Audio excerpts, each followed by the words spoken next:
Antony from Cold Spring Harbor Laboratory Press and Genome Research. Last week, we had the 85th Cold Spring Harbor Symposium, and the topic this year was biological timekeeping. Joining me today is Antony Dodd from John Innes Center at Norwich, England. Thanks for being here, and welcome back to Cold Spring Harbor in cyberspace. Thanks very much. On Saturday, you told us a very nice story on the integration of circadian and environmental information in plants, which we'll get to in a minute.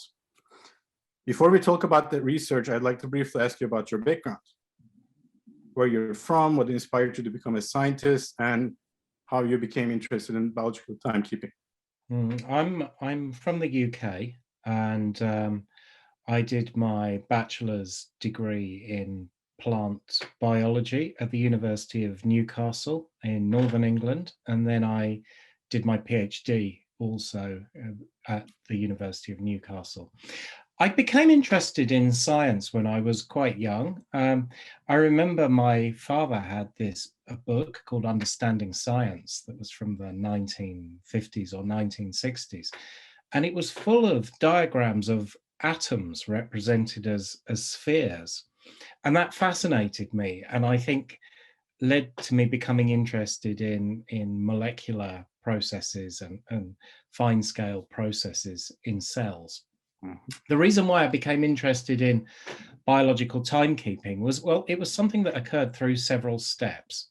So when I was a bachelor's student, there was a professor that really inspired me, a guy called Howard Griffiths, and he was interested in tropical rainforests and the physiology of plants in tropical forests.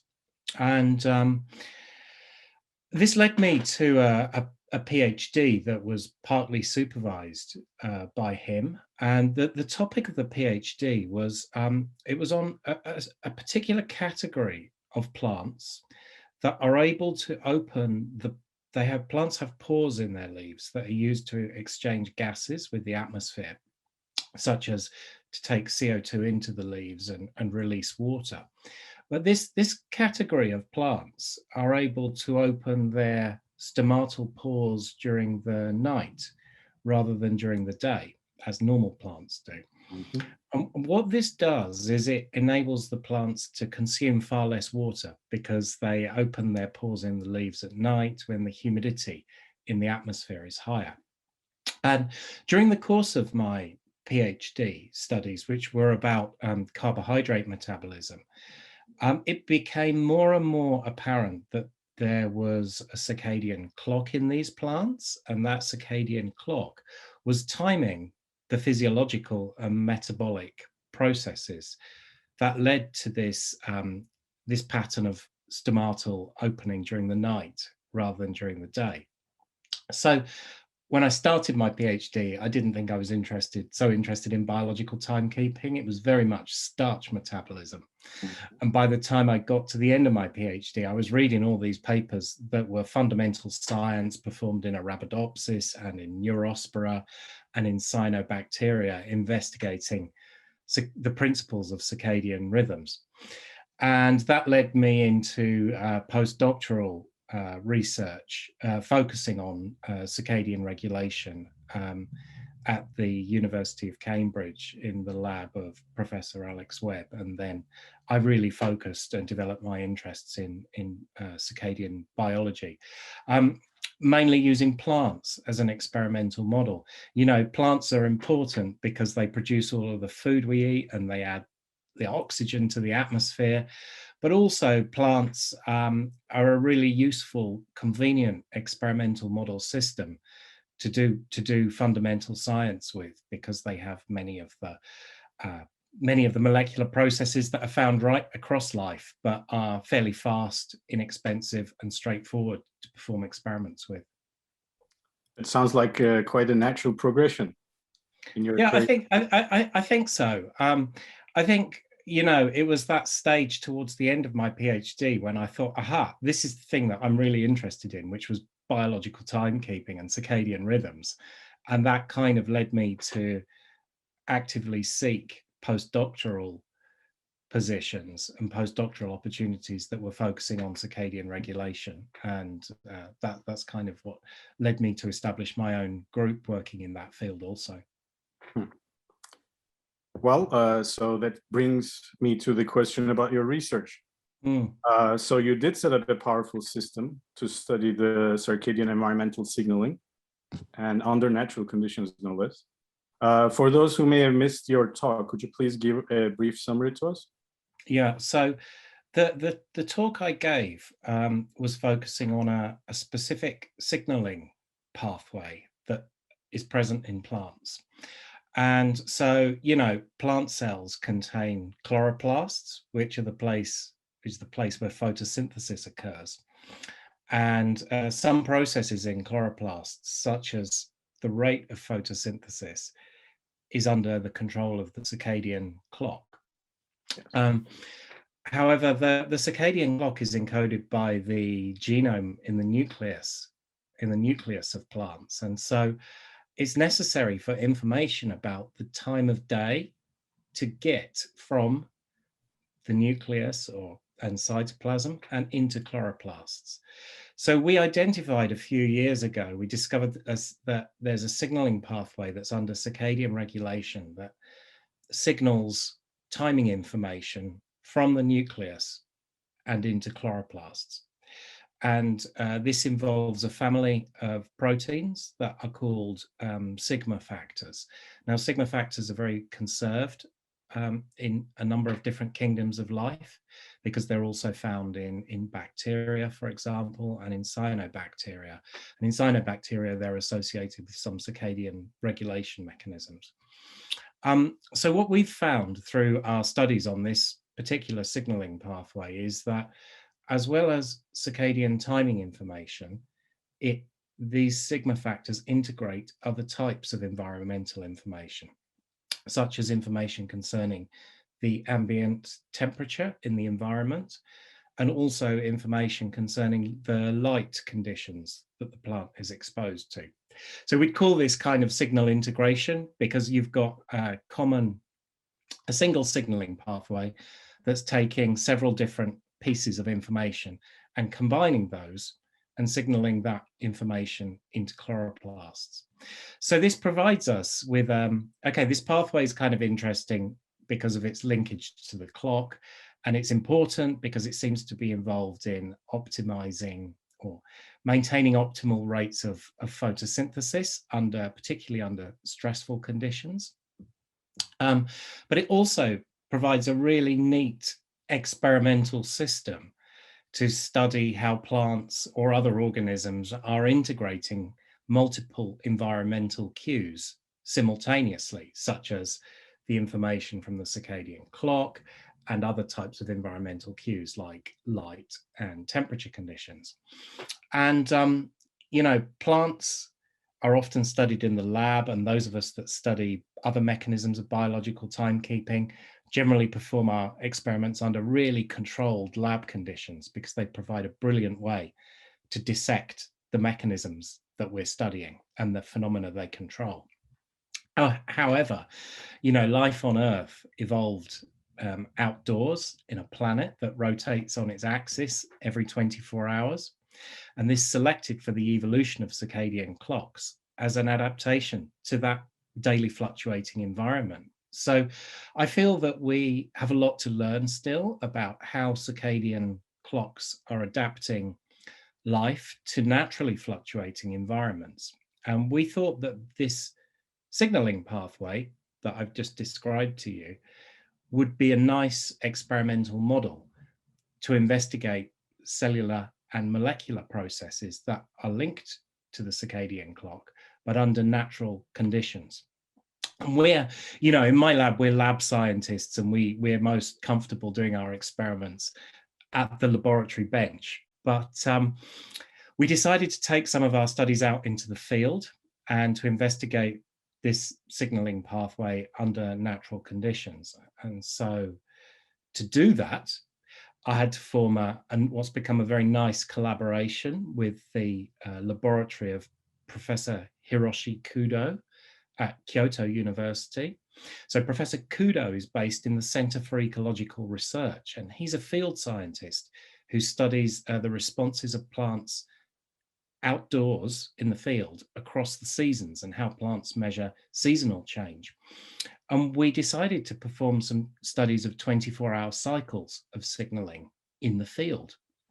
And a graduate student that was previously in my group collected loads of samples under field conditions and then analyzed them to study gene expression within the signaling pathway that we're interested in. And she concluded from her work that there were certain types of environmental signals, such as blue light, temperature, ultraviolet light, and also the effect of the circadian clock, which are integrated under natural conditions in order to regulate the signaling pathway. So we were able to see under natural conditions how this pathway was functioning over a daily cycle and during different seasons of the year also.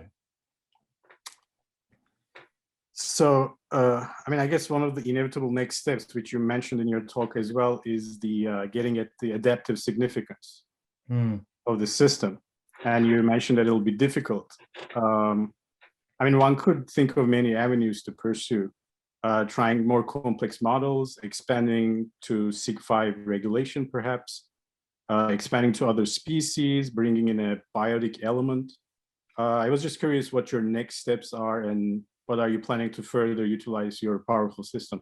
Right. On the subject of adaptive significance, I think in the field of plant sciences, common approaches to study adaptive significance would be to use a mutagenesis approach. So, you know, you knock out your gene or mechanism of interest and then ask, how does it change the fitness of the organism, perhaps in the laboratory or under field conditions? And another approach that sometimes is used is to take advantage of natural variation in a mechanism. For example, if a process is linked to temperature responses, examining the natural variation at different latitudes on the planet can also be informative.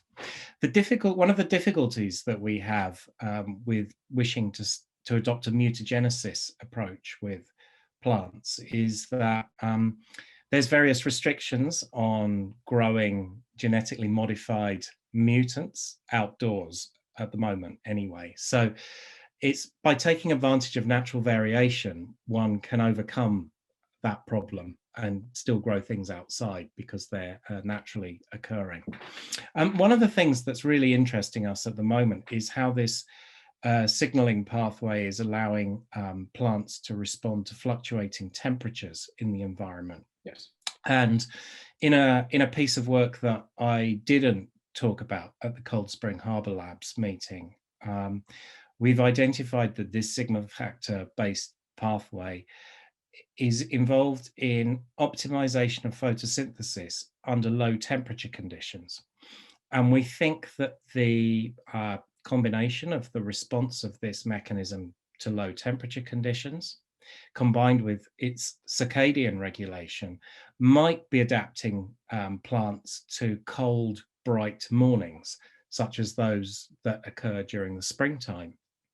Another area that's quite interesting is, so our experiments have been performed with model systems. We use a plant species called Arabidopsis for most of our research. Now, for those people that don't know about Arabidopsis, it's a small brassica that grows as an annual, but it was the first multicellular plant to have its genome sequenced, and so it's become a fantastic, powerful model for experimental work. However, you know, there's a lot of other plant species, including the plants that we grow as our crops and that produce our food. And understanding processes in crop species that enable those plants to respond and adapt to their fluctuating environments is potentially really important to identify processes that crop breeders can then take and introduce into new varieties that might be grown under increasingly unstable climatic conditions. That is interesting, and actually it brings me to a question that I was thinking about asking, which is how are you thinking of taking advantage of the 1001 genomes data? Right. So the 1001 genomes data is a whole bunch of Arabidopsis genomes that have been sequenced for Arabidopsis. We call them accessions that have been collected in a variety of places on the planet. And one of the interesting features of this is that there's a lot of detail about the climate and the altitude and so on, where these individual Arabidopsis accessions were collected. So something that one can do is to take advantage of that information and use it to study the variation in any particular mechanism. So as an example, we're interested in circadian clock and signaling pathways that are associated with the circadian clock. And it's possible to use the information in the 1001 genomes to understand how circadian clocks might be locally adapted to different climates in different places on the planet. As an example, the sigma factor system that we're interested in responds to low temperature, but we don't know whether it has equal responsiveness to low temperature everywhere on the planet, or whether it only responds to low temperature in places where low temperature conditions are encountered frequently, or alternatively, it might be a kind of emergency brake mechanism that is only found in places where plants are not normally exposed to low temperatures. Another thing we can do with the 1001 genomes data is begin to interpret how things might change in response to climate change, because we know the various latitudes at which the Arabidopsis genomes were sequenced. And we can then begin to ask questions around local adaptation to different latitudes. That could be quite important, because as the climate warms, it's assumed that some species will move northward, or be able to move northward, and we might see some local adaptation of genomes to those conditions. I'm curious, actually, do you think there's enough geographical distribution to ensure the survival of species in dramatic changes? I think that's I'm not a population biologist, and so I'd be reluctant to comment on that. I think plant species can evolve very rapidly, but something like an Arabidopsis plant, which has a very rapid life cycle, might evolve more rapidly when presented with a changing environment, whereas species that have long lives and that reproduce infrequently may be unable to evolve rapidly enough to survive the effects of climate change. That's true. So based on what you said, here's a somewhat of a Lamarckian question. Do you think there could be a transgenerational component that might be involved? Transgenerational component. Yeah, Meaning, potentially. I mean, because natural selection works at the genomic scale and also at the epigenomic scale. So it's possible that one argument might be that across generations, there's a kind of a degree of inertia to evolution, because the epigenetic processes might prevent evolution, but on the other hand, they might allow more rapid evolution across generations. so perhaps that could be something that can be tested in the natural environment, or it's something that would be that natural environments provide a very, very nice opportunity to test. For example, through site swap experiments, where two different accessions, for example, of Arabidopsis, are grown in two different locations, and then one monitors the evolution of the genome in response to being located in a different area. For example, another topic within that context that's very interesting is something that occurs in plants that's called polyploidy. This is where plants contain multiple genomes, and when plants hybridize, they can sometimes form new polyploids. in a new polyploid, there's something that's called transcriptomic shock, which results in big changes in the expression of a lot of genes over the first few generations of the organism. And that provides variation upon which evolution can select for new traits. It is a fascinating topic. So I have to ask, one of the things that struck me the most in your talk was that you found that when you modeled, removing the effects of the clock improved the fit. I believe it was in the spring. Yeah, so that's correct. Yes, yeah. I was curious about what you can say about the mechanism and whether this decoupling can be, you think, epigenetic or via some other means. Right. So within the modeling that we conducted, we're not able to determine whether it's a decoupling of the mechanisms from the clock, or alternatively whether it's a direct effect of low temperature upon the clock. So it could be one, or it could be one of those mechanisms. But it seemed that the effect of the clock was weaker during the spring period. If you think about a signaling pathway that communicates information from the clock to clock-controlled processes, you could visualize that there might be many locations in that signaling pathway upon which temperature or changes in the seasons, for example, at the level of epigenetic scale, might act in order to modify the outputs from the clock. Interesting. Well, I think in the interest of time, I'd like to close by asking you, perhaps what are a couple of the recent findings that you think are most exciting in a broad context, be it from this meeting, from your own work, or otherwise? Something that I'm finding very exciting that is emerging from some other labs in the field at the moment relates to the use of proteomic data to understand the circadian organization of cells, tissues, and organisms. And I think that the technology for acquiring and then analyzing proteomic data has now reached a point where we're able to do this very well at the level of both protein abundance and at the level of post-translational modifications.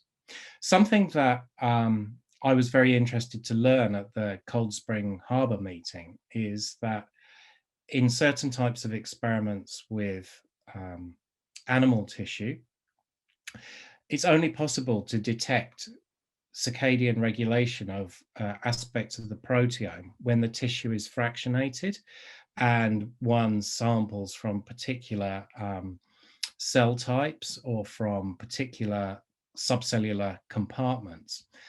Now, we've known in the field of plant sciences, there's a variety of really good circadian proteomic papers that have been published, and many of them report that very, very few proteins seem to cycle in abundance, although there are rhythms of protein phosphorylation. So under constant conditions, it seems like protein abundance might not be so well controlled by the clock. But what I realized from the Cold Spring Harbor Labs meeting was that perhaps we need to look deeper and fractionate the tissue or adopt a single cell approach in order to see really how the clock might be controlling protein abundance and activity. Because there's a big mismatch between the transcripts that are rhythmic in plants and the rhythms of protein abundance. And you get very different results under day-night cycles compared with constant light conditions. And I think that we really need more depth of information about those processes to make the connections between clock control of gene expression and then clock control of metabolism and physiology. Well, in that sense, it's a good time to be doing this kind of research. I would agree, and the growth in those kind of technologies and communication between those of us that work with different types of model organisms is really, really helpful to move the field forward faster. Well, I'll be looking forward to the next meeting. Anthony, best of luck with your research. It's been a pleasure talking to you, and thank you very much. Thanks very much. Thank you.